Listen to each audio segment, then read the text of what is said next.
پہلے یہ ویڈیو دیکھیں اور پھر فیصلہ کریں۔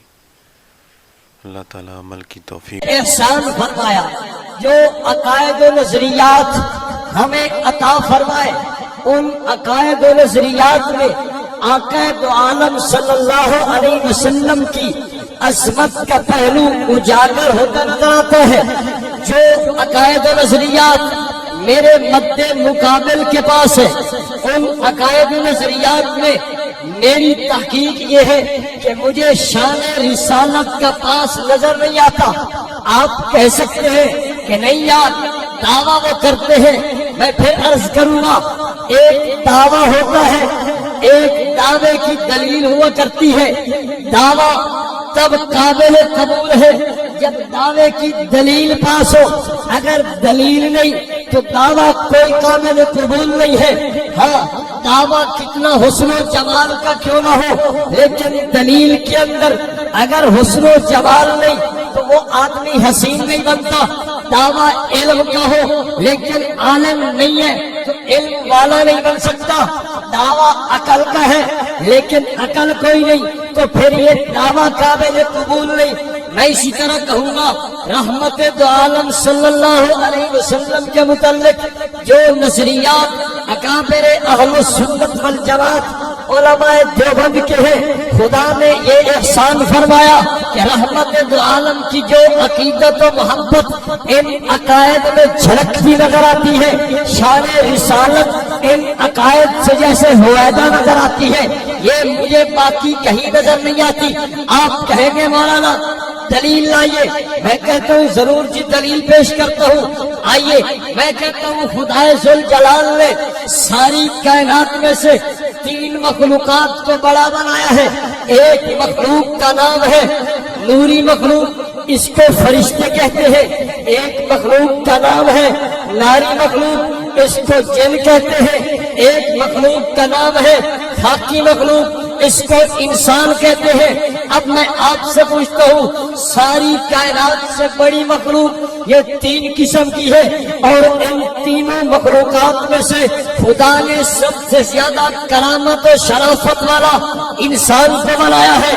کرامت کا تاج انسان کے سر پہ رکھا ہے، شرافت کا تاج انسان کے سر پہ رکھا ہے۔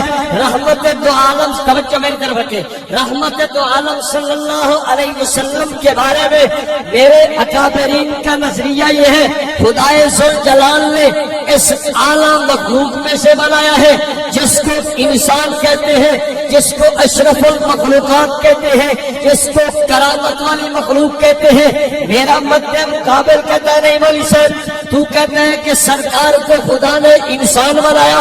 میں نے کہا ہاں میں اس کے دلائل دے سکتا ہوں۔ کہتا ہے نہیں جناب میرا عقیدہ تو یہ ہے خدا نے پاک پیغمبر صلی اللہ علیہ وسلم کو انسان نے نور بنایا۔ فیصلہ آپ پہ رہ گیا جب ساری انسانیت یہ کہتی ہے کہ ساری کائنات میں سے اللہ نے انسان کے سر پہ شرافت کا تاج سجایا ہے، کرامت کا تاج سجایا ہے، عزت کا تاج سجایا ہے۔ پھر جب یہ پاک پیغمبر کو انسان نہیں مانتا، اب فیصلہ آپ دے دے کیا رحمت کائنات کی شان کا یہ قائل ہے یا دیوبند والا قائل ہے؟ اگر آپ بھی یہی کہیں کہ یار بات تو ٹھیک ہے، دیوبند والا رحمت کائنات کو انسان مانتا ہے، جب انسان مانتا ہے تو انسان تو ساری کائنات سے اعلیٰ اور افضل و برتر ہے، اور انسان کے سر پہ تو تاج شرافت ہے، تو پھر مان لینا پڑے گا کہ میرا عقیدہ شان رسالت کے مطابق اور میرے مد مقابل کا عقیدہ پاک پیغمبر کے ادب و احترام سے میل نہیں کھاتا۔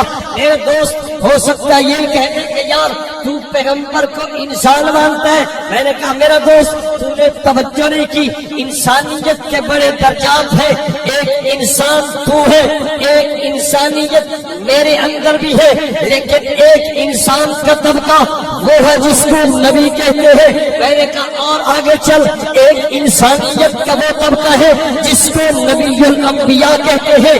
جو فرق ایک عام انسان اور نبی کے اندر ہے، یہی فرق نبی اور نبی الانبیاء کے اندر ہے۔ عام انسان کو خدا جنت کی مٹی سے پیدا نہیں کرتا، انسان کو زمین کی مٹی سے پیدا کیا جاتا ہے، لیکن نبی کو دیکھ، خدا نبی کا وجود جنت کی مٹی سے بناتا ہے۔ بلکہ آگے چل میں کہتا ہوں نبی الانبیاء کا وجود خدا جنت الفردوس کی مٹی سے بناتا ہے۔ اور آگے چل میں کہتا ہوں جناب ایک عام انسان کی موت ہے، ایک نبی کی وفات ہے۔ آپ یہ کہیں گے کہ اس کو دونوں کو برابر کہا جائے، میں کہتا ہوں نہیں جناب، جس طرح ایک عام انسان اور نبی میں فرق ہے، جس طرح ایک انسان کی زندگی اور نبی کی زندگی میں فرق ہے، جس طرح ایک عام انسان کی نیند اور نبی کی نیند میں فرق ہے، جس طرح ایک عام انسان کے فضلات اور پیغمبر کریم کے فضلات میں فرق ہے، اسی طرح پیغمبر کریم کی وفات میں انسان آپ کی وفات میں بھی فرق ہے۔ اور آگے کہتا چلا جاؤں، ایک حیات قبر کی وہ ہے جو ایک عام انسان کی ہے، ایک حیات قبر کی وہ ہے جو نبی الانبیاء کی ہے۔ میرا دوست عقیدہ دیوبند کا سن لے کہ جو فرق ایک عام انسان اور نبی کے اندر تھا، وہی فرق ایک عام انسان کی موت کی بعد والی زندگی اور نبی کی حیات میں فرق ہے۔ ہمارا عقیدہ علل اعلان یہی ہے، رحمت دو عالم صلی اللہ علیہ وسلم کو خدائے ذوالجلال نے روضہ انور میں حیات سے